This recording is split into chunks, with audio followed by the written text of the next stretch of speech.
Sup you beautiful people. Hope you've had a fantastic day. Welcome back to another new episode of What If Naruto Became a Devil Ninja. If you guys enjoyed this what if, comment down below and let me know. And go ahead and check out other what ifs in the channel after watching this video. Don't forget to subscribe and leave a like, and also share this video with your friends. Before we get into it though, check out Bilibili Comics. Bilibili Comics is the official trusted place to read hit exclusive series from top creators. Bilibili Comics is a great online webtoons and webcomics reader among all reading apps. Enjoy the best new comics, manhwa, and exclusive webtoons on Bilibili Comics. Download now and jump right into it. The link is in the description. Now let's start this video. My name is Office. The words echoed across the stadium with apocalyptic finality, and I have come to tell you that you're all a bunch of idiots. The words were like a proclamation of impending doom. They silenced all dissenters. Words that sat on the tip of tongues were choked back. Strangled sounds emerged from the throats of people who wanted to throw their opinions into the debate, but were no longer able to now that she'd arrived on the center stage. Everyone was silent. So, it's true. That girl really is Office. Ucho. Ayaz buried her face in her hands. She felt sick to her stomach. All this time she'd been pushing Naruto away, believing that he'd gone off gallivanting with some random loli for no reason. Perhaps he had done some gallivanting, and perhaps he'd had more fun than he should have. But so what? Naruto had done this to expose a threat. Knowing him, he spent all that time with Office to try and bring her to their side. He might have gotten carried away, but it was still done to help her. I let my jealousy get the better of me. It was hard to admit it, but Riaz often got jealous of how close Naruto was with some of the other girls. She'd been trying to curtail her jealousy. She knew that Naruto wouldn't betray their relationship. But when he'd arrived home with Office in tow, Riaz had let her imagination run wild. Her jealousy toward this girl, who she didn't even know, had been spending time with her boyfriend while she'd nearly been killed several times, had festered in her heart, and she'd taken it out on Naruto. Akeno. Do you think I'm a bad girlfriend? Akeno started at the question, her eyes widening in clear surprise. She calmed down quickly, however, and considered Riaz with a keen eye. I think that what you are feeling right now is natural, Akeno said. Just like the jealousy you felt when Kitsune-kun showed up with another girl was natural. You might be our king, and you might be the heiress to one of the 72 pillars, but you're also a regular girl in high school. There's no shame in feeling jealous of someone who is close to your boyfriend. It's natural. And being upset at your boyfriend for leaving when you needed him is natural, too. Although I do feel like you took things a little too far. Yes, I suppose you're right, Riaz murmured quietly before watching the events happening down on the floor unfold. What did you say? Metatron asked, his voice breathless, as if someone had punched him in the gut. Office frowned, but repeated her previous statement. I said that I am Office, and that I've come here to tell everyone that there's no way a little girl like you can be Office. Office's eyes suddenly changed. Normally dull orbs containing as much emotion as a doll became agitated and angry. Pressure like nothing Riaz had ever felt slammed into her. It pushed her down without warning, causing her head to slam into the table. Standing beside her, Akeno's body lost all of its strength and crumpled to the floor in a rasping heap of flesh. Even her brother, Michael, and Azazel struggled to keep their posture. Sweat had broken out on their foreheads, and their breathing had grown labored. And they weren't the only ones affected. All around the room, people fell to the ground. Some lay face first on the floor, gasping for breath, drool leaking from their slack-jawed mouths. The stronger ones were forced to a knee. They clutched at their chest as if trying to keep their hearts from exploding. Several people, the young devils who'd been allowed to participate in this meeting, had already passed out in their seats. Metatron took the brunt of the onslaught. He knelt in front of Office, his shoulders heaving as he struggled to gain a breath that would not come. The Ouroboros dragon stared down at him, her diminutive height in no way affecting how intimidating she appeared in that moment. Even Riaz, seated several meters away, with only Office's long black hair visible to her, felt like she was close to wetting herself. Oi. Stop that. Then Naruto smacked Office on the back of the head. The aura disappeared. Ouch. Office held her hands to her head. She looked up at Naruto and, despite how her face still remained impassive, small tears leaked out of her eyes. That hurt, she sniffled. That's what you get for unleashing your power, Naruto chastised the girl. He interrupted me, she mumbled. He's also an idiot. What did you call me? The aforementioned idiot shouted. Naruto ignored him. In any case, I believe you were going to make a point. You're going to pet my head so much after this. It wasn't a question. Sure, if that's what you want. Despite still feeling the after effects of what just happened, Riaz facepalmed. Are they really talking about head petting in a dignified forum like this? Akeno struggled to her feet. Her skin was ashen, and sweat caused her clothes to cling to her. She looked unsettled, but she tried to play it off. That just seems to be the way your boyfriend is. My boyfriend can be a real idiot sometimes. But now no one knows what to think anymore, Akeno pointed out. Look at them, they're caught between being wary of Office's power, wondering whether they should be afraid or appalled by what's happening, and curious about Kitsune-kun and his ability to remain unaffected by Office's undeniably strong presence. I get that much, Ryuz muttered. I just wish you wouldn't act so embarrassing in public. Yufu, you chose to date him. Big words coming from someone who's dating a pervert. Akeno didn't respond to that. Office glanced up, nodded, then glanced back at Metatron. I have been listening to all of you talk about how peace is unachievable, because none of you can get your past hatreds, and I've gotta say, you all sound stupid. No one spoke, or more like no one could speak. Office continued. You sit here, arguing about why you can't get along. It's like you're all trying your hardest to be belligerent. It's almost painful to watch how incredibly childish you're all acting. Office paused again. She looked up, nodded, then continued. There are threats out there that none of you have any idea about, threats that could easily crush any one of your factions without much effort. They know that you've been weakened. They know that you're hurting. You might have been able to keep the information that God is dead from the general populace, but with so few miracles happening in this world, other factions have realized that something has happened, and they won't hesitate to destroy you all, and expand their territory once the truth comes out. Office paused once more and looked up. Nodding once again, she looked back at the surrounding dignitaries and continued. Sitting on one of several balconies, Kiba, Issei, Kaneko, Ravel, and Ashio looked at the Naruto clone that the original had left behind. He stood near the edge of their platform, but was far enough away that no one else would see him. He was also holding several large posters in his hands. They were covered in writing. They were covered in writing that Office was reading from, out loud, to everyone in the hall. Are you really having Office read a speech that you wrote just a few seconds ago? Kiba asked, as if he couldn't quite believe what his eyes were telling him. Yes, the Naruto clone answered. Is there something wrong with that? I suppose not. Kiba didn't seem sure of his answer. It sounded almost like a question. There, you see. There's no problem. I think it's kind of funny, Issei admitted. Do you see the looks on those people's faces? They look like someone smacked them in the face with a dead fish. See that, Kiba? Issei gets it, Naruto teased.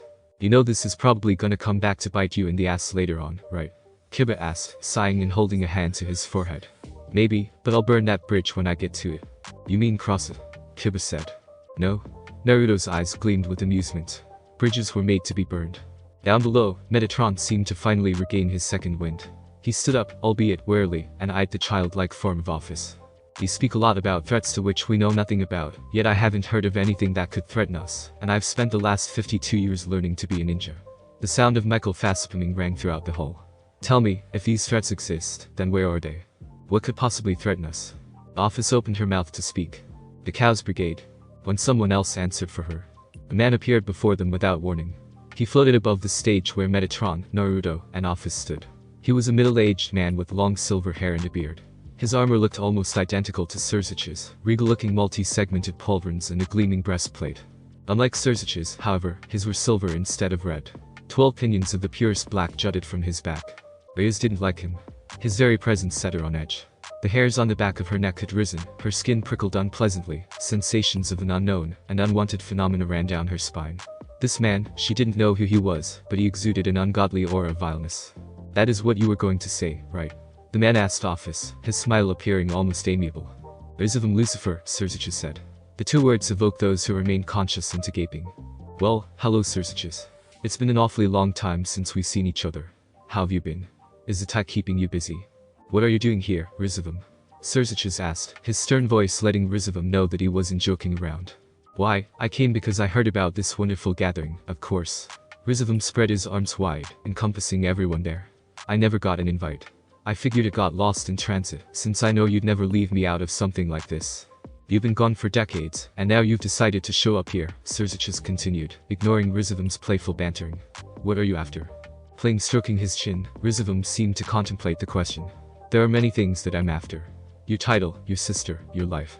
He smiled when Surzichus bristled at the mention of his sister. However, at the moment, if I was after anything in particular, then I would have to say it's her. Rizavam pointed to Office, who stared blankly at the finger. From that statement, can I take this as an admission that you're a part of the Chaos Brigade? Surzichus asked. A wide smile appeared on Rizavam's face. Why yes, I believe you can. Murmured whispers broke out amongst the delegation. Everyone knew who he was. Even if they didn't know Rizavam, they knew the name Lucifer. Lucifer. That was the name of the original Demon King, the first Satan, the strongest devil. During the Great War, it was Lucifer who kept the forces of hell under control. His iron fist and ruthless ways had ensured that no one disobeyed him. Those who refused to obey, or those who spoke out against him, were not mercilessly put down. They were made an example out of. If this man is like the former Lucifer, in that case, I regret to inform you that you have intruded on a peace delegation, one in which you are not welcome. So, I see. Peace, huh? Rizavam stared at the gathered ground. Angels, devils, fallen. He eyed them all, his gaze contemptuous. It's awfully funny that you think peace can actually be achieved. It's funnier still that you, a devil, are actively pursuing peace. You've let yourself become soft, Cersiches, though perhaps I'm making a misnomer. You always were a soft-hearted person. How someone like you could ever be a devil is beyond me. Cersiches made several silent gestures with his hands. Riaz couldn't understand what they meant, but apparently, Michael and Azazel did. She could feel the mild surge of energy coming from them. Were they preparing to attack? However, I'm not here to talk to you, Rizavam said, turning back to the little girl standing by Naruto. Office, I believe you've had enough fun for now. It is time for you to come back with me. The Office frowned at the man. I am not coming back. I have decided to stay with Naruto. Naruto? Rizavam frowned, his eyes panning to the blonde, who met his gaze evenly. Ah, yes. I remember now. Naruto is the one that you've been trying to locate for nearly a year now, wasn't it? The one who tore a hole through the dimensional gap. Riaz winced as more mutters broke out. They've been trying to keep that a secret for a reason. Naruto stepped in front of Office. Sorry, but Office isn't going back with you. She's with me now. Naruto's smile caused his whiskers to stretch, giving him a truly vulpine appearance. And I'll beat the shit out of anyone who tries to take her from me. Riaz knew that Naruto didn't mean that in a romantic way. She really did. But in that moment, she really wanted to hit him for saying something that could be so easily misconstrued. Rizavam chuckled. Is that right? Well, I suppose in a straight-up battle of power, you could very well defeat me. He snapped his fingers. However, who said anything about me fighting you fair and square, or at all, for that matter? Wah! The dark crimson magic circle appeared underneath Naruto. Ria's eyes widened. She recognized what that was, a teleportation spell. What is this? Naruto mumbled. No? Riaz, wait. Before anyone could do anything, Riaz leapt out of her seat, rushed across the room, and pushed the confused Naruto out of the way. Naruto landed on his backside. He looked up at her, his eyes wide and confused. She smiled. Her mouth opened to speak, but in that moment, just before she could talk, the world around her disappeared. And all she saw was darkness. Naruto couldn't believe his eyes. Riaz had disappeared. She'd been standing right in front of him, but now she wasn't there anymore. She pushed him out of the way of that teleportation circle. She was gone, having been transported to wherever that circle led to. Well, now, this isn't good, Rizavam said, mostly to himself, though he didn't sound very distressed. That circle was meant specifically to teleport Naruto away, not the wench of the Gremory family. Rage boiled inside of him. Naruto thought he heard something break, a dam, where all of his darkest emotions, those same emotions that he'd accepted when training to use Kurama's chakra, had gone. Where is she? Naruto asked, his voice harsh and grating. I wouldn't worry about that, Rizavam dismissed Naruto's anger. You and everyone else have much bigger problems to worry about now. At that moment, the walls and ceiling exploded in a million fragments, showering the interior like drizzled rain mixed with falling meteors. A threnody of frightened voices screamed as they were buried under several dozen tons of rubble. Many people were squashed flat, their bodies crushed. Those who'd already experienced war proved their mettle, pulling out weapons or channeling magic, and destroying the debris that tried to crush them. Naruto snarled as the ceiling descended toward him. He thrust out his hands and channeled massive amounts of wind chakra into them. Two large tornadoes shot from his fists, engulfing everything above him and tearing the ceiling fragments apart. When the technique dispersed, Naruto glared at where Rizavam should have been. He was no longer there. Kirkwood must have used the rubble as cover to escape. With the ceiling gone and many of the walls crumbling around them, everyone was given a first-hand glimpse of the pandemonium outside. The angels, fallen, and devils who'd been tasked with guarding the delegation were locked in combat against a myriad of individuals. Mages wearing purple cloaks threw spells at their flying foes. Devils tore through the sky, fighting their brethren, tearing them apart with a surprise attack. Caught unawares, many of the devils and fallen guarding the delegation were killed, their wings torn off, their bodies sent hurtling to the ground. Several mages tried to attack the delegates, but a large beam of crimson darkness cut through them, annihilating the entire swarm before they could launch a single attack. It was Cersiches, cutting through swathes of enemies like a scythe cuts through wheat. His hands were covered in the power of destruction, which he used to far greater effect than Riaz could, controlling the dark power with incredible skill and finesse. Naruto didn't know what to do. His thoughts were consumed by Riaz. Yet even while his thoughts were overtaken with worry for Riaz, he still had the peace of mind to use the substitution jutsu, replacing himself with a log when an enemy devil tried to skewer him with a large broadsword. Before the devil even had a chance to realize that he'd missed, Naruto appeared behind him and killed the devil with a Rasengan to the back, blasting him into the antechamber floor. A large dome suddenly sprang up around the delegation chamber, a golden barrier of incandescent light, crackling with arcane power. The barrier was obviously divine in nature, and the casters became obvious when Naruto glanced at the table. Michael and Gabrielle stood with their hands thrust out, palms facing the sky. Several devils tried to cut through the barrier, but they were killed instantly, their bodies fried by the holy power coruscating along the golden shield's surface. You are shinobi," Metatron exclaimed in surprise. Naruto blinked. It took him a moment to realize that Metatron must have seen him use the substitution jutsu. Yes. Yes, I am." Naruto ignored the shocked Metatron and searched for Office. He found her standing several feet from the devil he'd killed. She appeared untroubled by the chaos happening around her. "Are you okay?" he asked. "I am fine," Office said, observing him with her calm gaze. "You are not fine." "No," Naruto admitted. "No, I'm not." "Everybody, calm down." Surzichus shouted into chaos of hundreds of panicking individuals. His voice rang above everyone else's. "We're beginning the evacuation process. Those of you who cannot fight, please follow me to the portal gates. Guards, help those who have been injured. Get them to a healer, then escort them to the portal gates after me." The devil guards saluted and immediately rushed to carry out Surzich's order. They blasted apart debris and lifted those who'd been crushed, carrying them either to an angel or a devil healer, depending on their species. They didn't discriminate either, helping out everyone regardless of whether they were angel, devil or fallen. Surzichus had chosen his soldiers well. "My fellow fallen angels, help our devil comrades protect and evacuate the civilians," Azazel ordered. The fallen guards who'd been inside when the attack happened pounded their fists to their chest in a salute. Then they went to work. Side by side with devils, they helped gather injured delegates and bring them to a healer. The earth suddenly rumbled. A massive buildup of energy crashed into the barrier, vile purple matter that caused cracks to appear along its surface. They spread quickly, covering the entire dome. Michael and Gabrielle fell to a knee as they poured more energy into the shield, however, it was all for naught. With the sound of shattering glass, the barrier was destroyed, and several figures descended to the ground. There were 3 of them. All of them were devils. That much was clear. Black pinions jutted from their backs, devil wings, darker than midnight and reminiscent to those of the bats. The one in front was a bespectacled woman with a voluptuous body and an arrogant sneer. To her left, a long man with pale skin, pointed ears and black hair tied into a ponytail, glared at everyone in the room. On the right, a man with long hair that went down to his hip and covered his left eye stood, his armor darker than crow feathers and his shoulders covered by a cape. My, what a disgusting group," the woman in front said. "Devils cavorting with angels and the fallen. How low has our species become?" Kateria, Seraphol Leviathan, Sona's older sister, looked at the woman in shock. "What are you doing?" The woman, Kateria, sneered. "Seraphol, the little slut who stole my title. How dare you speak to me so familiarly?" Seraphol's eyes went wide. She took a step back, as if the vitriol in Kateria's voice had been a physical blow. "Let's hurry up and kill these pretenders," the one on the left said. "I'll take on the fallen leader," said the one on the right. "Oh ho." Azazel laughed as he stepped in front of Seraphol. "So, Shalba Beelzebub thinks he has what it takes to defeat me. How amusing. You wouldn't be so amused when I rip your face off."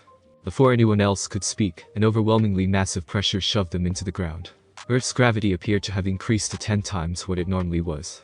Cracks appeared along the ground as several people fell to their knees. Fortunately, the feeling radiating from the power wasn't malignant, just angry. Naruto had been listening to the conversation for a while now. He understood what was going on, but honestly, he couldn't have cared less about the Chaos Brigade and their petty desires right now. There was only thing on his mind. "Where's Ria's Gremory?" he asked the group of devils who'd intruded upon this place. "Ria's Gremory?" Kateria put on a brave front, adjusting her glasses and giving him a scrutinizing gaze. "I see, so Rizavum failed to take care of you, and Ria's Gremory took your place. That is most unfortunate. Do not worry, though." Her lips twisted into an unpleasant smile. "I am sure that, at this moment, your little girlfriend is receiving the hospitality of the hero faction." Naruto sucked in a breath. The hero faction hated devils. Ria's Gremory was a devil of the highest caliber, an heiress of the 72 pillars. There was no telling what they would do to her. "Where are they? Where have you taken her?" "I would watch your tongue if I were you, boy," Shalba snarled. "There is no need for us to tell you anything. That little cunt is probably already." Naruto had heard enough. Seemingly moving faster than light itself, Naruto appeared in front of Shalba and punched him in the face. Hard. The older man all but vanished, and only the wall exploding in front of Naruto let everyone know what had happened. "He just punched Shalba through a wall," Michael muttered. "Shalba was supposed to be my opponent," Azazel mumbled. "Oh dear," Gabrielle said, sounding mildly worried, though for who was anyone's guess. Naruto snarled as he rushed out of the broken antechamber. All around him devils, fallen, and angels battled against members of the Chaos Brigade. Light spears flew through the air. Magic circles appeared all around him. Explosions rocked the earth and sky. Naruto ignored them and rushed to Shulba just as the older man was getting up. "You little shit. Do you think you can get away with?" "Shut up." Naruto slammed a knee into the man's jaw. There was a very loud crack. As the jaw shattered, Shulba opened his mouth to scream, but Naruto kicked him in the chest, punting him across the ground. The older devil rolled across the earth, kicking up dirt and dust in his wake. Shulba stopped only after being a ragdoll for several meters. He clambered to his feet, blood leaking from his scowling mouth. His eyes were shot with blood. "You piece of fucking..." Crack. Shulba's nose broke as Naruto trapped his head in a clinch and slammed a knee into his face. Blood sprayed from his broken nose, a geyser of arterial fluids that painted the muddy earth red. Stumbling back, Shulba growled and created a magic circle in front of him. The circle glowed brightly, only to shatter when Naruto drove a Rasengan through it. Grah! The swirling blue ball of chakra slammed into Shulba's face and sent the old Satan devil flying. Several fights were broken up when his body plowed through them. He soared across the field, then crashed into the tree line. A large trench had been dug into the ground. It spanned nearly 4 meters in width and was probably 10 times that amount in length. Naruto walked through the trench he made of the tree line, using Shulba as the catalyst for the massive amount of vegetative destruction. Most of the trees had been outright uprooted, but some had also shattered, and their fragments littered the desecrated ground. Shulba Beelzebub stood at the end of the trench. His forehead was bleeding. Blood dripped into his left eye, which he closed. His once regal black armor was dented, and his cape had torn apart at the seams. "Where did that teleportation circle take Ria's Gremory?" Naruto asked again. "Like I'd ever tell you." Snarling like a vicious animal, Shulba palmed a device in his hand. Several light spears suddenly appeared, as if they'd been brought forth from the ether. They hovered in the air, buzzing and thrumming, and then they flew at Naruto like arrows shot from a bow. While he could have called upon Kurama for help, he didn't want to use his friend's power while he was this angry. He never allowed Kurama's power to be used for his own selfish desires. He definitely never used it when his thoughts were filled with rage like they were now. He wove around the spears, dodging them via quick application of several shunshuns.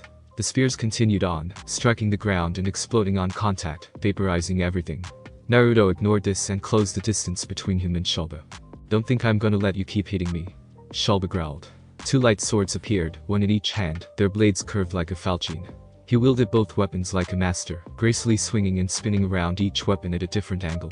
Naruto scowled as he was forced back. While he could overpower most light-based attacks with his chakra, Shulba was using that device to turn his own devil magic into a light-based power. Naruto felt that, between the two of them, he was the stronger one. However, Shulba was not lacking in magic power. His reserves were quite immense, more so than Kakabeel's power had been, and it meant that Naruto couldn't simply overpower him. "Naruto, are you sure that you don't want to use my power? Don't tempt me."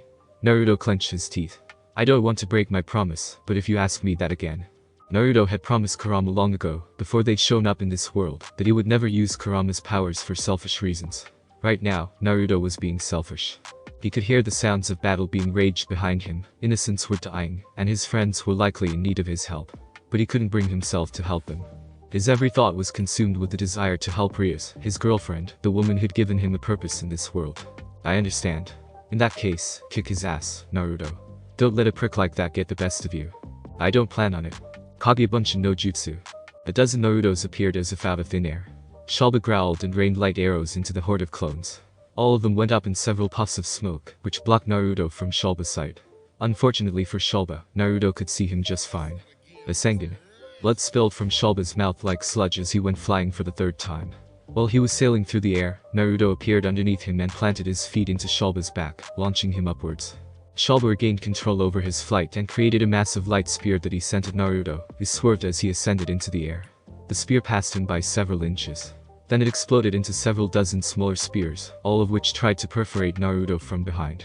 Spinning around, Naruto created a magic circle in front of him, and fed both his devil powers and chakra into it. The result was a large tornado of wind that burst out of it, which collided with the spears to catastrophic effect. A large shockwave of power spread from the explosion of polar opposite forces. Light versus dark. Devil versus holy. The two powers negated each other, but in a way that was almost cataclysmic. Shulba was newly blasted from the sky as the shockwave slammed into him. Unlike the ancestor of Beelzebub, Naruto rode the shockwave, ignoring the searing pain of light energy burning his flesh. He crashed into his foe with a flying spin kick. Unprepared for such a maneuver, Shulba was spun like a top, his face almost caving in from the power Naruto put behind his attack. He tried to stop his spin, but then Naruto launched a heel drop to the top of his head. The ground cratered as Shalba crashed into it. Rather than give his enemy time to recover, Naruto zoomed down, while Shalba was trying to sit up and shoved his feet into Shalba's gut. The man folded like a chair. Bile, blood and mucus flew from his mouth, which soon snapped shut with a loud clack. When Naruto kicked him in the jaw, Shalba groaned as he hit the ground. Naruto didn't give him any reprieve and lifted the man up by the throat. "Where did that teleportation circle take Ria's Gremory?" he asked again. "Go fuck yourself, you damn reincarnated filth." Naruto snarled and slammed Shalba into the ground. The devil tried to scream, but Naruto's vice grip around his throat kept anything more than a gurgle from escaping. Using his other hand, Naruto gripped Shalba's head and began to squeeze. "Kurama, do you know how to read minds?" "There's a way to read his mind. It is similar to the Yamanaka technique. Follow my instructions very carefully." Naruto listened to Kurama's instructions, and then followed them to the letter. Shalba's agonized shrieks echoed across the forest. Contrary to what Kurama said, the mind-reading technique that he had in mind was nothing like the Yamanaka clan technique. Where that one required finesse, this one was all brute force. Where that one subtly slipped through the cracks, with the one being interrogated remaining completely unaware, this one slammed into the mind with the subtlety of a sledgehammer. Naruto forced his way into Shalba's mind, uncaring of the damage that he was doing. And while in there, ripping apart Shalba's mind, Naruto found his answer. "I see. So, Ria's Gremory is being kept in the gap between this world and the dimensional gap. I can tear a hole through this dimension and reach the gap," Kurama informed him. "And before you complain about promising not to use my power for selfish reasons, this is not you using my power. This is me using my power to help a friend. Nothing more." "I see. Thank you." Naruto goes Shalba, who cried out as he hit the ground, then proceeded to crab walk away from the blonde. "Understand this, Shalba Beelzebub," Naruto said, his voice as unbending as steel. "If you ever come near my friends, if you or your people even think about hurting the people who are dear to me, then I will make sure that you don't live long enough to regret it." Shalba Beelzebub gnashed his teeth together until blood poured from his mouth. "You how dare, lowly reincarnated devil like you speak to me like that? You're a curse. Your entire race is a curse. You and every other reincarnated devil have poisoned our kind with your soft ways. I won't stand for it. One of these days, you and I will meet again, and I will destroy you and everything you hold dear." With one last shout of defiance, Shalba Beelzebub disappeared, vanishing within a teleportation circle. An emergency teleportation circle. Clever. Cowardly, Naruto countered. "Are you sure it was wise to let him go?" You really are too soft sometimes, Naruto." Naruto didn't know how to answer that, so he said nothing. "Naruto." At that moment, someone ran up to him. She was a familiar face, one that he hadn't seen since the Kakabiel incident. "Irina," Naruto greeted. Irina Shido looked the same as always. Golden brown hair tied together in long pigtails. Amethyst eyes that were vibrant and bright. The only difference between now and the last time they met was the look on her face, that grim expression someone had when they were in the middle of a war. "Michael-sama and the others asked me to find you," Irina said. "They said that you need to come back. They need you to help them protect everyone." Naruto closed his eyes. "Please tell everyone else that I'm sorry, but I can't go back just yet." "What?" Opening his eyes, Naruto gave Irina his most serious expression. "I can't come back until I've rescued Rias." Naruto had expected many things: shock, denial, a refusal to let him go off and play the hero. Irina's bright smile was not what he'd expected. "They said you would say that, so they asked me to help you find Ria's Gremory and return only when you were with me. You coming with me?" "Yep." Irina winked at him. "And don't think you can stop me. These orders come from the great Michael-sama himself." "Oh, Michael-sama." Irina clasped her hands in prayer. "To think you would entrust me with such a task. I won't fail you." Naruto stared at the girl. Maybe it was just him, but she seemed to be sparkling. He shook his head, shrugging off her strange behavior and deciding to accept her help. "Thank you for helping me out," Naruto said. "I do have a favor to ask you before we leave, however." "What's that?" "The people who are holding Rias hostage are all very powerful," Naruto started. "I would not be lying to say that each person we'll be fighting has the same power as a high-class super devil. As you are right now, I do not believe you will be able to fight them." "Are you saying I'm weak?" Irina frowned. "Not at all. I'm saying that the people we're fighting are simply that powerful. Only someone with the same strength as Kakabiel would stand a chance against them." Naruto penetrated Irina with the fiercest stare he had. He needed to let her know how serious he was about this. "That's why I'm asking you to get Rias out of there and leave the fighting to me." Irina seemed pensive at first, but slowly nodded. "Good. Wait." A voice called out. Naruto blinked. Irina blinked. They both turned to see Ravel flying toward them on wings of fire. Flying beside her was Kaneko. The two girls landed on the ground and looked imploringly at Naruto. "We're coming, too." It was Naruto's turn to seem pensive. "I don't know if that's a good idea." "Why not?" Ravel asked, pouting. I can help. I can be useful to you. Don't push us away, Kaneko added, her tone almost dispassionate, though anyone who knew her could sense her desire to stay with him. Naruto knew that he had to make a decision quickly. Every second he spent here was another second Ria spent at the hero faction's mercy. He couldn't afford to delay. Alright. You two and Irina will be in charge of getting Rias to safety, then. Is that good? Yes. Naruto breathed out a deep breath. Okay. Then let's go. Kurama. Right? Kurama externalized his power, which manifested as a dark red flame. The cut appeared in front of Naruto, a thin line seeping with darkness. The cut whitened, the fabrics of the dimension they lived in tearing apart at the seams. What lay beyond was darkness, a world without light. Naruto strode into the tier, Ravel Kaneko and Irina walking by his side. Once they entered, the void closed behind them, leaving no trace of their passage. The fighting had grown heavy. Pandemonium reigned throughout the entire academy. Buildings had been reduced to rubble, nothing more than barely standing walls and caved-in ceilings. Bodies lay strewn across the battlefield, angels, devils, and fallen, their figures twisted at awkward angles, like half-finished pretzels. Blood coated the ground, staining the once pristine floors and green grass carmine. Issei was in the middle of this chaotic throng of death. He and the other members of Rias Gremory's peerage had been tasked with helping defend the civilians as they were evacuated.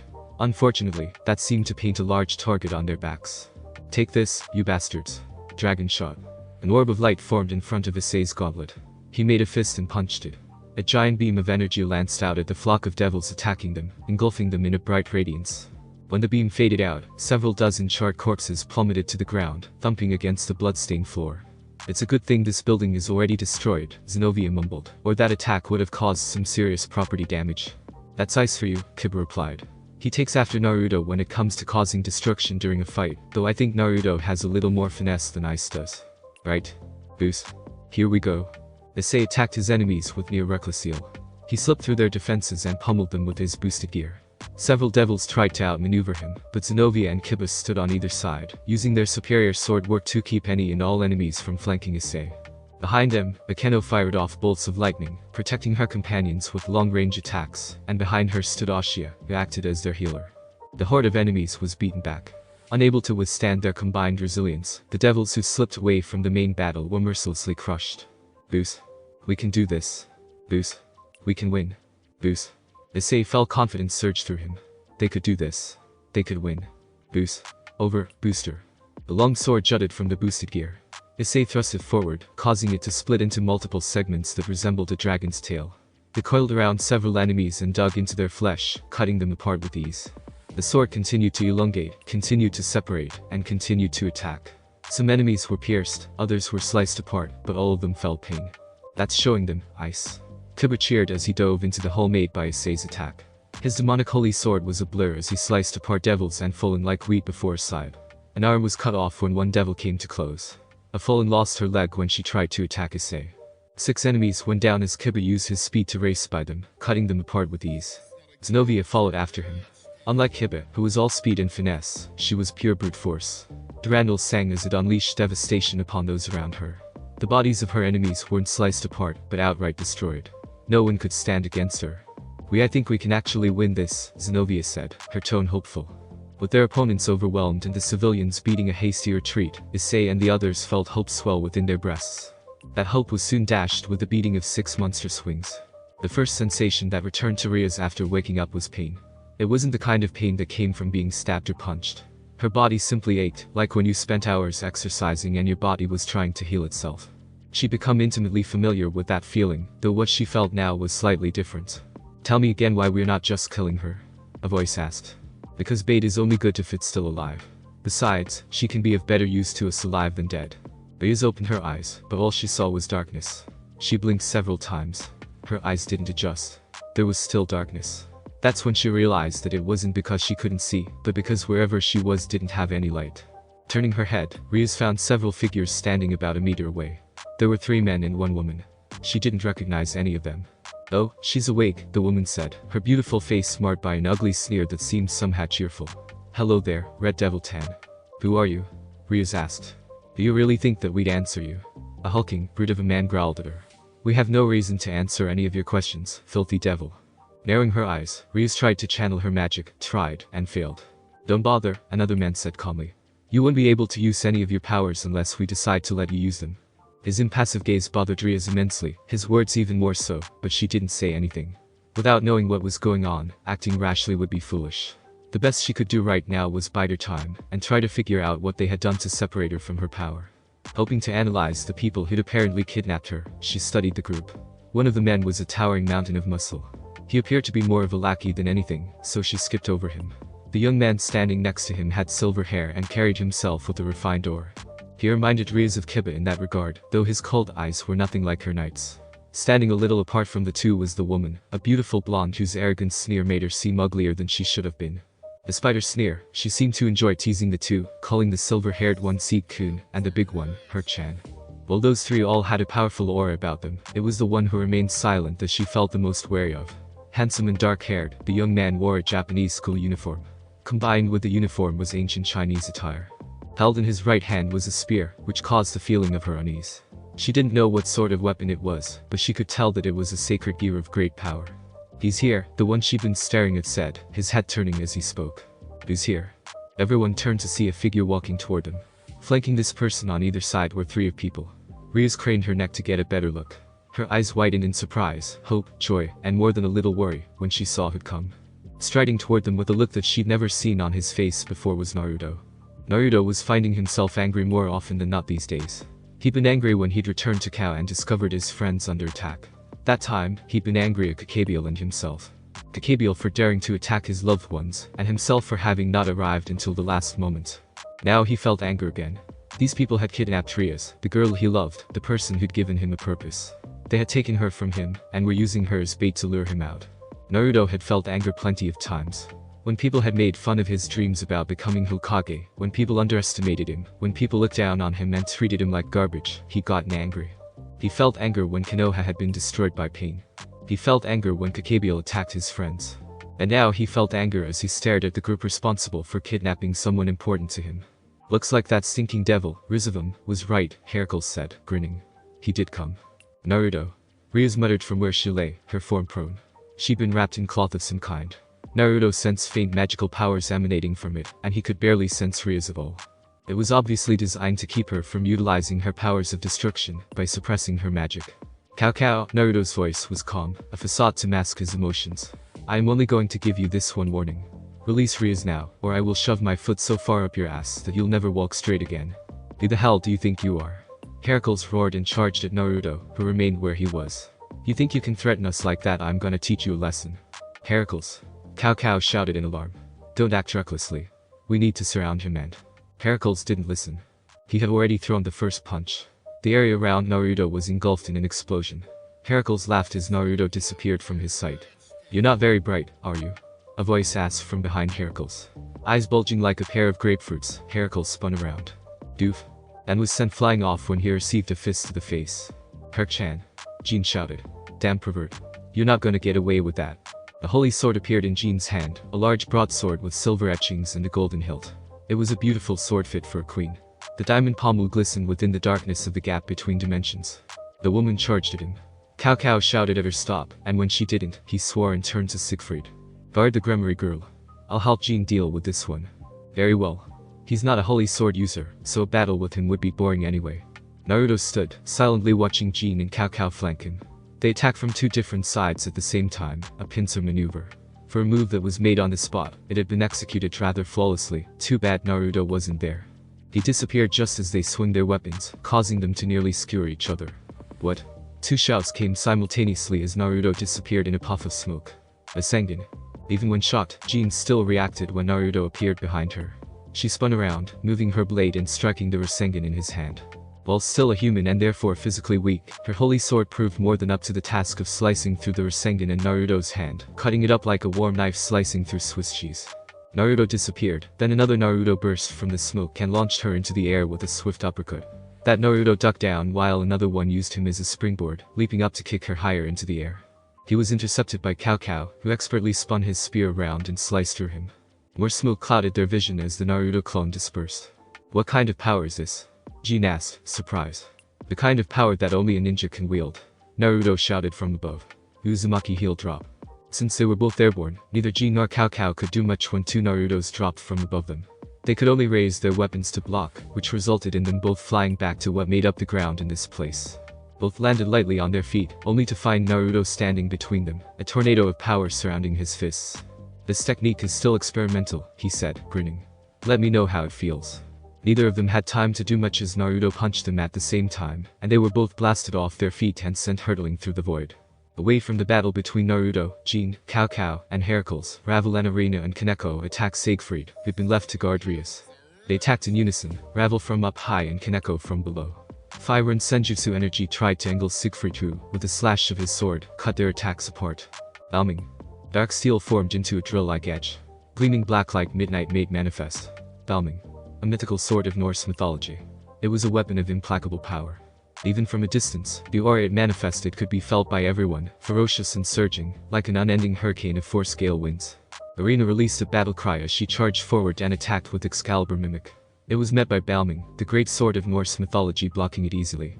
"Oh, it's a holy sword user," Siegfried sounded quite pleased. His eyes lit up with sadistic glee. "How positively lovely, tch." Siegfried jumped back when several energy spheres almost slammed into him. They missed and dissipated harmlessly, but that small distraction was enough for Arena to charge back in with her sword swinging. She tried to split him open from left hip to right shoulder. Siegfried backpedaled and blocked with his sword, Balming grinding against Excalibur Mimic, sparks flying as they traded a series of impeccably timed blows. "You're not very strong, are you?" Siegfried asked, disappointed. Arena gritted her teeth and leapt back. Excalibur Mimic changed from a sword to a whip, which she used to lash at Siegfried, who wove around her attacks with ease. Kaneko came in during this time, hoping to use Siegfried's distracted state to attack him. Yet even while distracted, the silver-haired swordsman proved to be more than capable of dodging her. He sidestepped the girl, who flew past him, and was forced to use her wings to halt her forward momentum. Then he thrust Balming forward, which created a massive tornado of wind that crashed against Kaneko, and sent her flying through the void. "Kaneko!"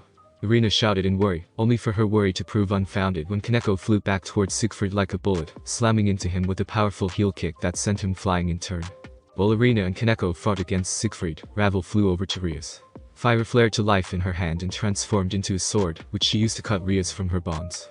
Now that she was no longer tied up, Rias shifted until she stood right side up, then pulled Ravel into a hug. "Thank you for your help."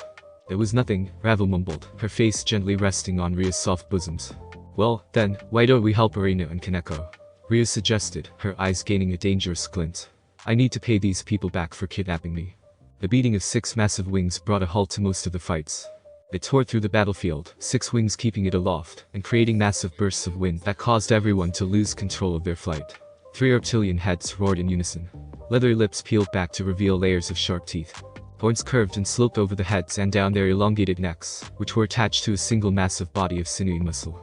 Dark scales shone like obsidian, and claws the size of a person were attached to gigantic forelimbs. The Azidahaka had arrived. Azidahaka, an evil dragon well known in Iranian mythology. Otherwise known as Zahak, the 3-headed, 6-winged dragon, the son of Angra Mainyu. He came, piercing the sky with his roar. "Ddraig. Where are you, Red Dragon Emperor? Come out. Come out so I can finally slay you and have my revenge." Several angels and fallen shot spears of light at the dragon, but numerous magic circles appeared in front of it. The spears slammed into the circles, which had created a barrier that they couldn't penetrate. The circles then changed. They were no longer a shield, but an attack spell. Hundreds of fireballs shot from the circles, brilliant white spheres of fire that homed on everyone near the dragon. Many tried to escape, but the fire followed them relentlessly, catching up to them and swallowing them whole. When the fire dispersed, not even ashes remained. The massive dragon ignored the flies he killed and continued his search, zeroing in on the familiar scent of his mortal enemy. "Drake, I'm coming for you." A massive light spear erupted from underneath Azidahaka. It smashed against a magic circle and broke apart before it could reach him. Ozzy then launched his own attack, a giant cone of fire that shot from the magic circle, and at the figure who dared to pester him when he was on a mission. Metatron, a being with luminescent wings of light, flew away from the attack, avoiding it. He darted in and out of the fire that chased after him, trying to consume him. He was so busy dodging that he didn't even see the gigantic claw, until it had swatted him out of the air. Metatron crashed into the academy grounds, plowing through dirt and grass before rolling to a stop, his body a twisted heap. HMPH. Fool. No mere angel can stand up against a dragon of my caliber. Go back to your gilded halls and cower as your world crumbles around you. After turning his attention away from the downed angel, Ozzy continued his search. Swarms of enemies came at him and were charred. Even allies weren't spared from his destruction. What did he care if a few hundred humans, devils, or fallen were felled by his hands? The traitorous members of the Chaos Brigade meant nothing to him. Let them all die. It wouldn't make a difference. Amidst all this chaos, Ozzy finally discovered the one he was searching for. It was a young man in a school uniform. He didn't look like much, but the palpable aura of the Red Dragon Emperor unmistakably clung from him, like a foul odor that remained in your nose long after it should have dissipated. There you are. He descended to the earth, crushing several people underneath his massively clawed hands. Impressions were left in the ground as he stalked forward, powerful muscles rippling with every movement. Drake. Ozzy spoke the name with indescribable hatred and undeniable greed. The one he stalked stumbled backwards as the earth shook. Ozzy's lips peeled back in a feral smile that revealed rows of sharp teeth. Boos. At least we meet again. But to think, you would have been reduced to such a pitiful state. Fortune must favor me indeed. Boos. Several spears of light exploded off Ozzy's body. Nothing happened. No damage was received, not a single cut or scratch could be seen on his nearly indestructible hide. Boos. More spears came at him. 16 magic circles appeared, one for each light spear thrown. Fireballs burst out, roaring like demons doomed to eternal damnation. They sought those who threw the light spears with the ferocity of rabid dogs, not letting up until they'd finally caught their prey within a fiery embrace that consumed their bodies. Boos. Ozzy hadn't even looked away from the frightened Issei. Unlike many other dragons, who would let their pride get in the way of their revenge, I shall not be so foolish. Drake, I will take my revenge on you here and now by killing your vessel and shattering what remains of your soul. Boos. Like hell we'd let you kill Ice. Kibba rushed in and swung his demonic holy sword at Ozzy, who didn't even flinch as the weapon clanged off his bulky frame. In return, Ozzy swatted Kibba away like a fly. The blonde swordsman flew through the air and crashed through a wall, which crumbled around him. Kibba. Issei shouted. Damn you. Boos. Stay back, Issei. Zenobia ordered. Keep boosting. That's our only hope of beating this thing. Issei gritted his teeth. He looked like he wanted to argue, but he must have known how poor their chances of survival were. He backed down. Boos. Hum. Fire licked the ground as one of Ozzy's heads snorted. Pathetic. Humans, devils, fallen, you are all the same, spineless beings who cower before those stronger than you. We'll see who's the coward. Zenobia roared. Now. Akeno swooped down from the sky. Lightning arced from her fingertips and leapt at one of the dragon's many heads. It exploded, crackling and engulfing the head. Boos. Ha ha ha. The dragon laughed. He was unharmed. You call that lightning? Ozzy scoffed. Allow me to show you what true lightning is, little girl. Boos. A giant magic circle appeared near the head that Akeno had attacked. Akeno-sama. Get out of there. Issei shouted to no avail. Boos. Lightning leapt from the circle and hit Akeno before she even had time to move. Her body arched as it was overcome with unimaginable pain. Flesh charred. Muscles spasmed. Akeno's wings were no longer capable of holding her up, and she fell to the ground. Akeno-sama. Issei broke formation, ignoring Zenobia shouting at him. Wings jutted from his back, expanding to their full span. He leapt into the air. Two of Ozzy's three heads tried to take a bite out of him, but he wove through them. A third head was aiming at the falling Akeno, its mouth open and a giant magic circle in front of it, clearly preparing to finish the girl. I have to make it. Arcs of arcane energy bubbled within the circle. Issei could practically see the buildup of energy. Whatever this dragon was going to unleash, it was going to be big. Come on. Akeno was helpless. Her body, charred and black, resembled a lifeless corpse. She fell through the sky, right in front of Ozzy's mouth. I'm not going to lose her to you. Boos. Overbooster. Welsh Dragon Balance Breaker. Issei would never be able to describe what came over him in that moment. It was like a dam of limitless power had burst forth. It poured out of him like a broken sieve. Armor appeared on his chest, a breastplate of the purest crimson, centered around a bright green gem. Segments jutted from the plate, moving across his body, traveling down his arms and legs, covering him in tiny ridges. His vision became covered by a reptilian faceplate, a helmet. And there was something else, an added appendage that he could feel where before there was none. A long tail with spiky protrusions and a tip akin to a flail. With the extra power coursing through him, Issei put on a burst of speed that made his body feel like it was being squashed by 100 times Earth's normal gravity. He gritted his teeth as he nearly crashed into Akeno, shooting away from Ozzy's mouth, just as a large beam of energy shot from it. The beam continued burning through the air, until it struck a mountain range far outside of Kuo, detonating so brightly that it could have been seen from space. Ice. Hold on, Akeno-sama. Issei clenched his teeth as he tried to control his own power. Flying was harder than he thought. It took everything he had just to keep from shooting into the stratosphere. I'll get you to Ashia, and then she can heal you. Akeno didn't say anything, and Issei hurried down to the ground. The earth cratered around him, but he ignored that and shot into a run that quickly took him to Ashia. Behind him, Ozzy roared in fury. Damn you, Drake. Get back here. Not so fast. Zenobia and a newly healed Kibba rushed the mountain of scully muscle. They wove through Ozzy's legs, attacking the dragon's heels. Unfortunately, Ozzy's scales were too strong for their swords to cut through. Their blades bounced off when they swung. Ozzy laughed at their futile attempts and tried to stomp the two into the ground. However, both of them had learned their lessons, and Kiba and Zenobia darted around his attacks, presenting a hard target to hit. Issei found Ashia by the remains of the old school building. She was hiding behind a crumbled down wall. Ashia, I need you to heal Akeno-sama. Ashia gasped in horror when she saw the condition Akeno was in. The raven-haired beauty's skin was black, charred, cracks secreting blood martyr flesh. Some areas of her skin had been melted, revealing the fleshy pink muscle underneath. This is horrible. Hold on, Akeno-san. I'll heal you right away. Ashia's hands glowed green as she used her sacred gear, Twilight Healing, to fix Akeno. Flesh mended together like threads in a tapestry. Charred skin flaked off, and healthy pink skin took its place. Akeno's body slowly healed. Issei could have cried. He probably would have too, if doing so wouldn't have lost him some points as a man. I see, Ashia-chan. Are you feeling okay? Ashia asked as Akeno tried to get up. She couldn't though, because Issei pushed her back down. Don't move yet. Your body might have healed, but you took some major damage out there. But the others, they'll be fine. Just then, loud roaring followed by numerous crashes emerged behind them. I think, Issei added. You think? Well, Issei rubbed the back of his head. It felt weird since his helmet was in the way. Kiba and Zenobia are pretty strong. They should be fine. Akeno's sweat dropped. So did Ashia, for that matter. Issei squirmed a bit as they stared at him, then he noticed something that he hadn't before. Akeno-sama, your wings. Akeno's eyes widened as she looked behind herself and saw her wings. They jutted from her back, one of them leathery and bat-like, a devil's wing. However, the other was different. Feathers like a raven's covered it. This was not the wing of a devil, but a fallen angel's wing. It looks like I can no longer hide the truth, Akeno looked at the ground. I'm not fully devil. Unlike you and Ashia, who are humans reincarnated as devils, I was half fallen angel when Rias reincarnated me. This disgusting wing represents a tainted side of myself. It's ugly, isn't it? What are you talking about? Issei reached out and touched the wing that Akeno tried hiding from him. He couldn't feel it because his glove was in the way, but he imagined it must have felt really soft. I think Akeno-sama's wings are the prettiest. What? Akeno stared at him like he said something incredibly stupid.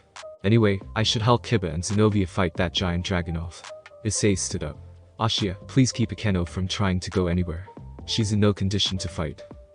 Right. Issei grinned from behind his mask as he turned away and stalked out from behind the building. He could see Ozzy several dozen meters away. Darting beneath the dragon's legs were two figures that could only be Kiba and Zenobia. Several other figures had also joined the fight. Devils and angels and fallen angels, all of them flitting about and taking shots at Ozzy, not that it did much good.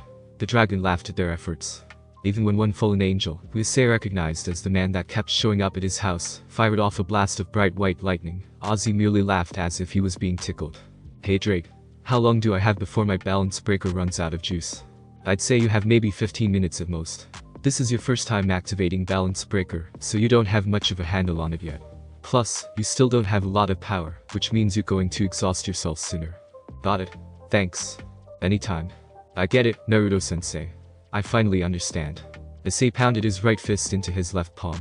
Power surged through him, enhancing him to far beyond anything he'd ever felt before. This power, this strength, he would use it to protect the people he cared about and the school they went to. That's what it was for, after all. I understand what you meant back then. Bending his knees, Issei launched himself into an all-out sprint that took him to Ozzy more quickly than he'd have thought possible. One of the dragon's three heads noticed him, and it fired off several fireballs. Each and every one of them was batted aside. Issei then leapt into the air and kicked the underside of the head. He placed so much power into the attack that Ozzy's left head snapped upwards with a loud crack. I finally found my reason to fight. Siegfried knew he was in trouble. As a swordsman, being able to analyze his opponent's moves and find openings to exploit was a necessity. Even if he wasn't 100% emotionally stable, he still had the training that he'd undergone with the Catholic Church. He'd been one of their best exorcists, and his ability to analyze his situation hadn't changed. His sword moved in blurred lines, slicing the red power of destruction into segments that flew off and exploded in the distance. Kaneko came at him from behind, and Siegfried winced when he blocked one of her strikes with his sword. He should have cut through her hand, but they were coated with Senjutsu chakra, which protected her fists from his demonic sword. Instead of her hand getting sliced to ribbons, he was sent flying backwards. Appearing above him was a woman on fire.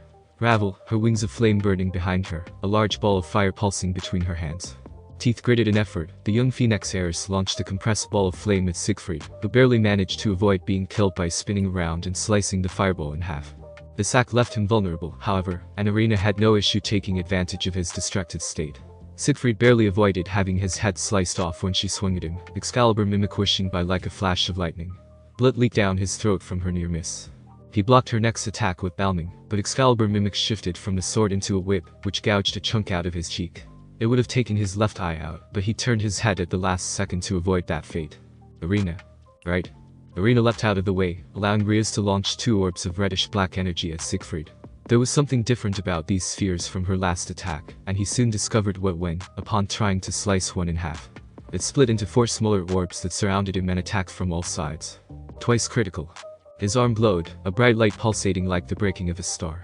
Silver scales erupted from his skin, covering his entire arm. Spikes like the mane of a dragon formed along it, and the tips of his fingers ended in wicked-looking claws. To think you'd force me to use my sacred gear, Siegfried said. Then again, I am outnumbered. Then why don't you just give up, Riaz demanded. I can't do that. Siegfried grinned. If I gave up, then my dream of finding swordsmen capable of defeating me will be gone. I can't stop until my dream has been fulfilled. If that's how you're going to play it, then fine. Ravel. Kaneko. Yes, Riaz-sama. On it, Bucho. Ravel sent a blast of fire at Siegfried, while Riaz and Kaneko fired off their own respective attacks. Dark red matter. Brilliant flames. Spheres of compressed Senjutsu chakra. All 3 attacks hurtled towards Siegfried, who appeared unnaturally calm. The attacks hit their mark. Siegfried was engulfed in flames and destructive matter. A large explosion tore through the space, pushing everyone away. When the area cleared, there was no sign of their enemy. Did we get him? Asked Ravel. It looks like it, Riaz said. I can't sense his presence anywhere. What should we do now? Irina asked. Naruto, Kaneko answered. Kaneko is right. We need to find Naruto and help him. The loud explosion let them know where their companion was, and the 4 of them raced off to find him. Naruto dodged Jin's thrust, moving to the left and ducking. Her blade shot past him. He reached out, grabbed her forearm, and pulled her into his knee. His opponent barely had time to gasp before she was launched backwards, soaring through the blackness that was the gap between dimensions. A spear came at him from behind. Naruto twisted around the spear, created one shadow clone, then he and his clone flanked Cao Cao, launching simultaneous wind attacks. Both attacks were sliced apart with contemptuous ease. Cao Cao spun the spear around his body, weaving a complicated pattern to confuse Naruto before attacking with a powerful slicing motion. Except Naruto wasn't there. What? The real Naruto was behind Cao Cao, and he slammed his feet into the other man's back, launching him clear across the space they were fighting in. Unlike Jin, who flew far and was only now coming back, Cao Cao stopped himself much more easily. At that moment, a roar from behind alerted Naruto to another foe. He spun around, blocking the large fist that tried to bash his face in. An explosion of power threatened to knock him back, but he held fast, applying chakra to his hand, then pulling. Heracles coughed up blood as he slammed into Naruto's knee.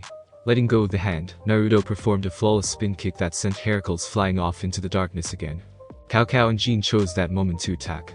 Naruto wove between simultaneous strikes, constantly moving and presenting an impossible-to-strike foe. A sword came in from his left, a spear from his right. Naruto leapt into the air and twisted around, allowing both weapons to pass by underneath him. He then did a semi-split and kicked both Jin and Cao Cao in the face. You really are an annoying enemy, Cao Cao mumbled, blood leaking down his nose. Naruto said nothing. Not gonna talk. You've been so talkative until now. I have nothing to say to you. But Jin quipped from behind him, we have nothing to say to a pervert like you, either. The tip of a blade protruded from Naruto's chest as Jin stabbed him from behind, or so Jin thought.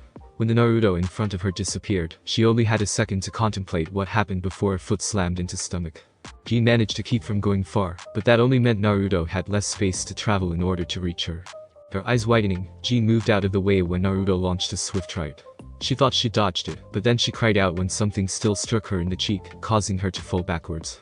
Before Naruto could capitalize on his opponent's state, Cao Cao began a coordinated assault that left him little room to attack. The man's weapon spun around in a dizzying blur, forcing him to backpedal. Heracles came in from behind and tried to attack, but Naruto maneuvered around the fist and slammed a Rasengan into his chest. As the muscle-bound brute flew off again, Cao Cao tried to cut Naruto in half. A vertical slash came in from the right, but was avoided when Naruto leaned back. At the same time, his left foot came up, his upper half acting as a fulcrum, and smacked the staff part of the spear. While Cao Cao was knocked off balance, Naruto came back up and tried to shove a Rasengan in his face. However, he was forced to retreat when Jin attacked his flank. Lowering his center of gravity, Naruto dodged Jin's follow-up swing, then kicked her legs out from underneath her. He would have done more, but Cao Cao chose that moment to attack. A series of thrusts were evaded when Naruto used his hands and elbows to knock the spear attacks aside. Culling intent from behind told him that Jean had added herself to the mix again. He spun around, blocking several strikes with the kunai he pulled from his pouch. Cao Cao and Jean double-teamed him then, but Naruto always made sure to stay one step ahead of them. He ducked underneath Jean's swing, then thrust an open palm into her gut. As she went flying, Naruto rabbit punched Cao Cao in the forearm when Hero Faction leader tried to stab him with his spear. Naruto expected him to drop the spear of Longinus, but all he did was retract his hand. Blade Blacksmith. Several dozen swords appeared around Naruto, glowing with holy power. They oriented themselves towards him, then fired off like rockets to skewer him. A magic circle appeared underneath Naruto, who went through a series of hand seals. A large tornado surrounded him, bursting from the circle and increasing in intensity when he fed the devil spell his chakra. The powerful swirling winds blocked the holy swords, which flew off in all directions. "You're a lot stronger than I expected," Cao Cao admitted as Heracles lumbered up to them, growling as he massaged the spiral mark on his chest. "I think I am beginning to see why Office has been so fixated on you. It is clear to me now that everything you do, that foolish personality, that friendly facade, it's all a mask that you use to hide your strength. You put people at ease with a cheerful smile, so they never suspect how strong you truly are. How like a devil. If that's what you think, then go ahead and think that way. I don't really care." Naruto cracked his knuckles. "And if you think you can stall for time so your partner can attack me from behind, then you're sorely mistaken." At that exact moment, a blade sliced through Naruto, causing him to disperse into smoke, revealing that he'd been nothing but a clone. The real Naruto appeared in the air. He descended toward Jean, who prepared to block, when another Naruto appeared on her left and hit her with a powerful Rasengan. Jean screamed as she was blasted away. Heracles howled when he saw this and made to attack, but another Naruto suddenly appeared on top of him, driving him down with a massive Rasengan that exploded like a star gone nova. Cao Cao swore and tried to move in, but 6 more Narutos appeared out of thin air and attacked him. The first 2 were destroyed when they tried flanking him. He stabbed the one on his left, then slammed the pole end into the other's face. Spinning around, his spear cleaved through 2 more clones that tried to sneak up behind him. When they went up in smoke, Cao Cao turned around and cut the 5th one from the top of his head to his crotch. Chains sprouted from the 6th Naruto, half a dozen of them. They attempted to wrap around Cao Cao, who spun his Longinus around his body, deflecting them with expert precision. The chains went wide, then he stepped in and stabbed that Naruto through the chest, expecting him to burst into dust. He didn't. What? Cao Cao only had enough time to contemplate what this meant when Naruto, the real Naruto, pulled the spear further into himself and headbutted Cao Cao. The man stumbled back, the spear pulling free from Naruto's body with the wet slicked. Before Cao Cao had time to recover, Naruto slammed a Rasengan into his chest, sending the man back. "Had enough?" asked Naruto as his opponent struggled to his feet. "You're a monster," Cao Cao mumbled, standing up with great difficulty. "There's no way you should be dead. This spear should have killed you. You should be dead. Don't be stupid. A spear like that isn't going to kill me." Naruto flexed his hands. The Longinus is a spear that can kill gods, however, a spear like that wouldn't do anything against someone with more power than the average god. Didn't you say it yourself? There's a reason that Office has been searching for me. It's because the power inside of me exceeds even hers. Something like your spear isn't going to put me down. Naruto stalked forward, blood dripping from the massive hole in his chest. Yet even as he moved, the wound recovered. Organs were restored. Muscle fibers wound around the organs. Bones mended. Flesh covered the rest, crawling over the wound until it wasn't a wound, just a patch of healthy pink skin. "Naruto." A shout came from a distance. Naruto turned to see Rias and the others flying toward him. They landed next to him. "Naruto," Rias hesitated for a moment. "Are you okay?" "Yes, I'm fine." Naruto didn't take his eyes off Cao Cao, Jean, and Heracles, who joined the man, but he did turn his head a bit toward Rias.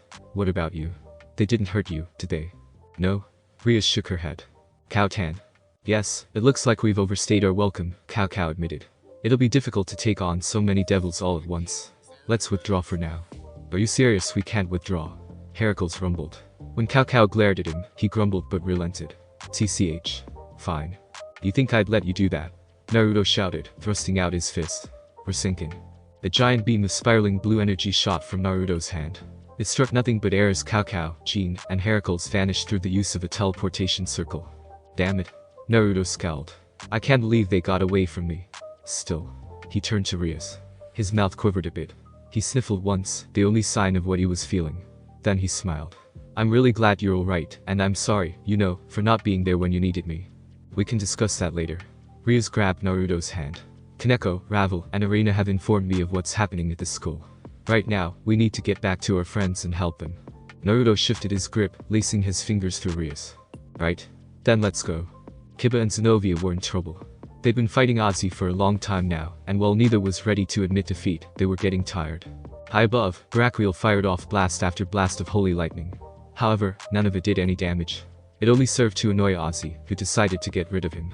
Seconds later, Baraquiel was surrounded by several hundred magical circles, which all detonated at the same time, scorching the fallen's body, and making him plummet to the ground, where he landed with a sickening thud. Ozzy's clawed hand crashed into the ground. The sheer force was enough to cause the entire school campus to shake. Zenovia stumbled, falling to a knee. She would have been crushed by a massive clawed hand, but Kiba used his speed to keep her from being turned into a pancake. You two truly are a pair of annoying worms, Ozzy growled. We do try, Kiba quipped. Indeed you do, but I'm afraid it's all going to be for naught. What? Several magic circles appeared on the ground all around them. Ozzy grinned.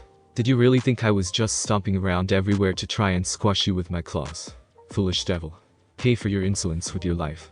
Ozzy flew into the air just as a monstrous explosion erupted on the ground, engulfing Kiba and Zenovia. Pillars of flame rose into the sky like a dying phoenix. Plumes of dust and smoke choked the sky, and when it cleared, there, lying on the ground, their flesh charred almost beyond recognition, was Zenovia and Kiba. Foolish children. You should have never gone against me in my quest to. Shut up. Clad in red armor that gleamed in the sun, Issei Heidu crashed into one of Ozzy's heads like a falling meteorite. The sound of a neck breaking could be heard even over the din of combat and explosions. While the head that Issei broke whimpered, the other two laughed, undaunted by what just happened, and sent a mass of fireballs at Issei, who wove between the flames, and launched a dragon shot at the nearest head. The explosion was impressive, and while it didn't destroy the head, it did cause the scales to become superheated and melt. Hahaha. Is that all you have, Drake? More. Give me more. My name isn't Drake. It's Issei Heidu. Remember it, Acid. Issei Hyodo. Very well. I'll remember the name of Drake's prison as I rip your body limb from limb. Several magic circles surrounded Issei, who had but a moment to realize what that meant. Oh, shit. He put on a burst of speed, flying up, into the air as high as he could. Fire burst from the circles, and lightning. They chased after Issei, had already climbed high into the atmosphere, following even when he performed near suicidal aerial maneuvers. No matter where he went, however, the spells followed, and Issei was soon surrounded. And then the spells converged. Even protected by the balance breaker Welsh dragon armor, Issei's body was battered as explosion after explosion rocked his frame. Chunks of armor shattered and his body was exposed to the heat. It burned him, searing his skin, but he gritted his teeth and struggled through the pain. Seconds later, he burst from the mass of explosions and headed straight for Ozzy. Ascalon. It jutted from Issei's gauntlet, a massive sword. Gilded and glistening silver, its majestic appearances suggested that it had once been used by kings. However, this was no king's sword, but a sword of the heavens. Ascalon, the holy dragon-slaying sword. I'm gonna ram this sword down your throat. Ozzy tried to destroy Issei with more magic, but he ignored the burst flames and explosions that attempted to consume him. He soared straight for the nearest head and impaled Ascalon into his reptilian eyes. Issei had expected Ozzy to cry out in pain. However, when the dragon merely laughed, victory turned into confusion and confusion into horror. Blood seeped from the eye, which had burst like an overripe fruit, yet Ozzy was just laughing it off like it was nothing. A loud crunch rang in his ears. Pain filled him seconds later. Gasping, he looked down to see that one of the heads had clamped down on his ankle. Oh, that is not good. The head shook Issei back and forth like a dog munching on a chew toy. Issei could feel the muscles in his leg tearing. It was like someone had stabbed him with several large knives, and then decided to slowly pull those knives across his body, cutting through muscle and skin alike. In desperation, Issei fired a dragon shot point blank at Ozzy, which forced the monstrous head to let go. Issei would have fallen straight to the ground, but Akeno, fully healed, flew up and caught him, soaring away before one of the heads could make him into a meal. Akeno-sama. Hold on tight, Ice. Don't worry about me. This is nothing. You're very stubborn. Sensei taught me to never give up when the people I love are in danger. That's an admirable sentiment, but let's not discuss this here. We've got trouble. What kind of so not good? A dragon had appeared within their field of vision, its mouth open. Fire coalesced inside of its esophagus, a bright ball of flame that pulsed like a star about to go nova. Issei grunted and fired off another dragon shot, which exploded against the fireball building inside of the mouth. The results were quite spectacular.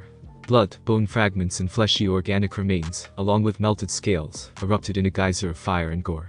Ozzy's two remaining heads roared, yet even in the throes of pain, the dragon continued to laugh, as if he took pleasure from his own suffering. Akeno descended to the ground, where Ashia was already waiting to heal Issei. Kiba and Zenovia were already there, completely healed, though they looked like they'd experienced some horrible nightmares come tomorrow. What are we gonna do about that dragon? Asked Kiba. It's too powerful for us. Even your new balance breaker hasn't been enough to put it down. Yeah, and Drake says I've only got 5 minutes left. 5 minutes should be plenty of time, a voice said. Just then, a large tear opened in the space before them. Darkness appeared within the opening, along with 5 familiar figures. Sorry we're a little late to the party, Naruto said as he stepped in front of the group. Rias won his left, while Kaneko and Ravel hung onto his right side.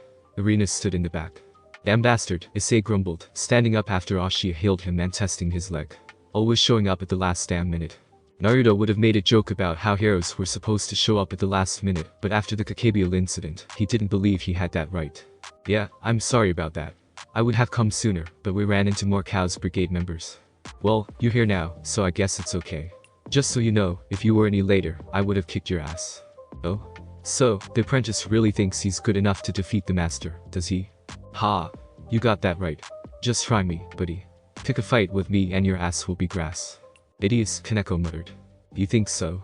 I think it's kinda sweet how well they get along, Ravel said before noticing the look Kaneko set her. What? Shut up, chicken flambe. Don't call me that. As much as I'd love to listen to all of you joke around, we still have to deal with that dragon. Rias crossed her arms. Do you have a plan, Bucho? Asked Akeno. I do, actually, Rias said, but it's going to be tough, and my plan is full of holes. It's also reckless. I'm down for anything reckless, Naruto declared. I figured you would be. By the way, he looked around. Where is Office?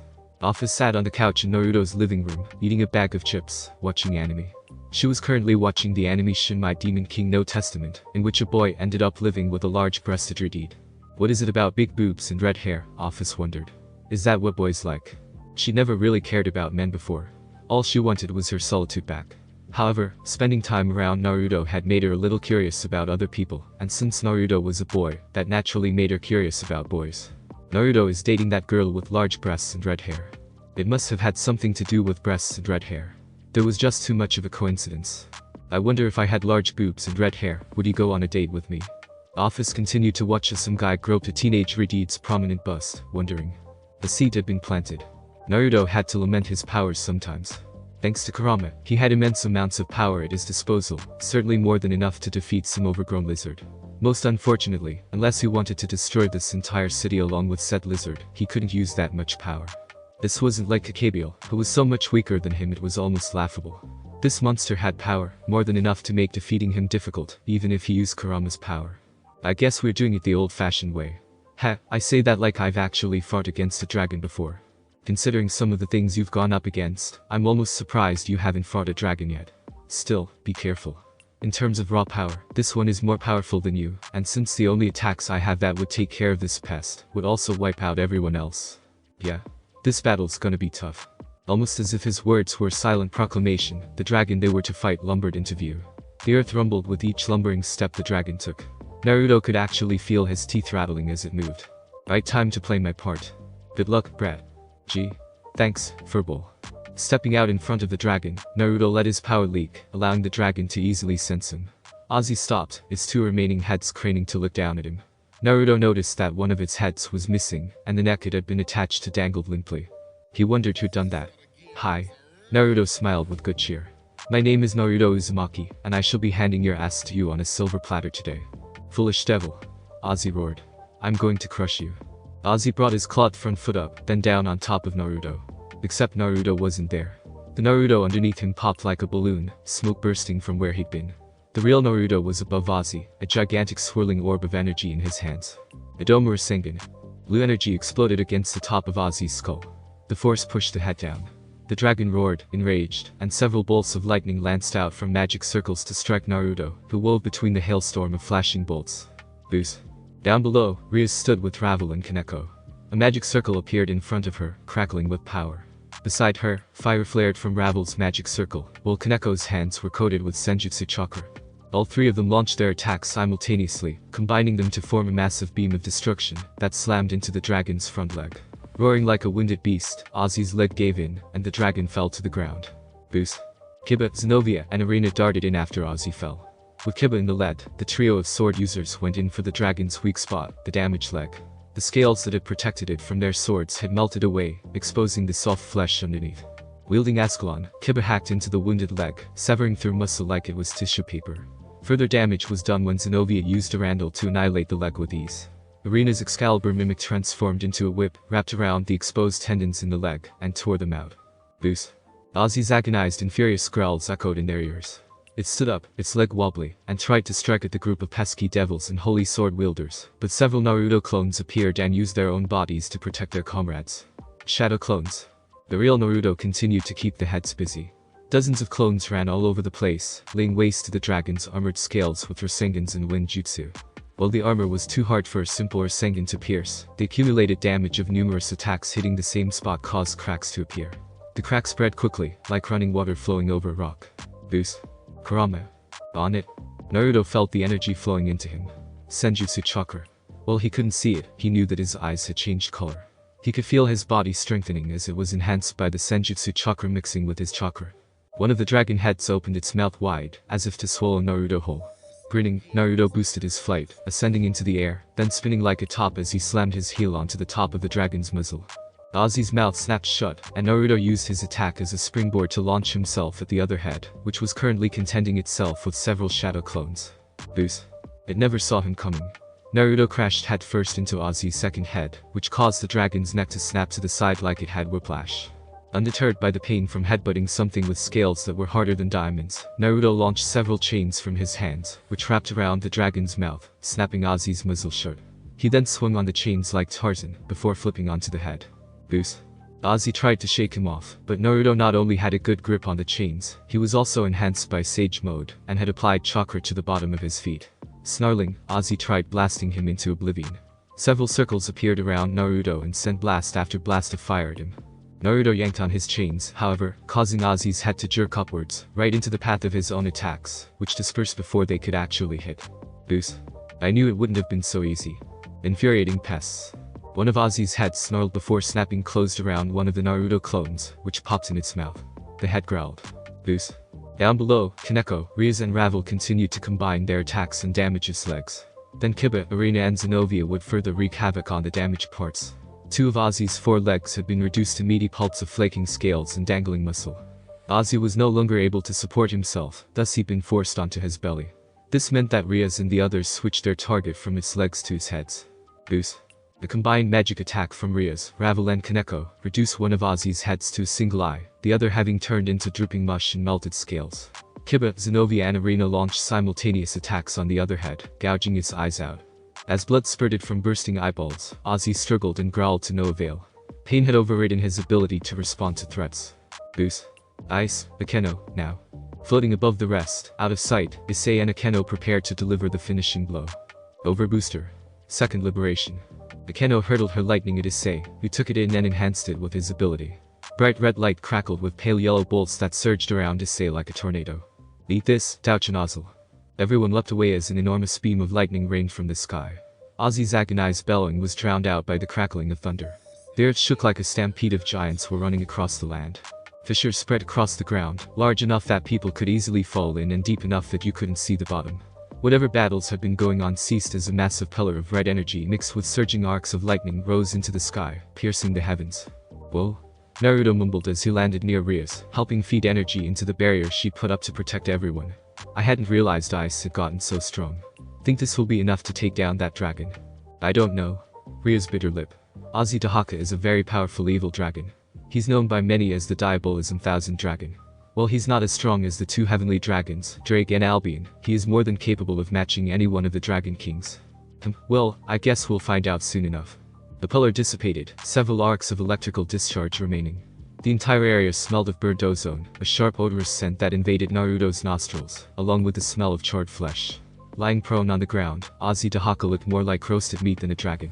The dragon's scale were mostly gone, and what little remained was molten slag that dripped from its charred body. Blackened flesh shoes with blood and pus.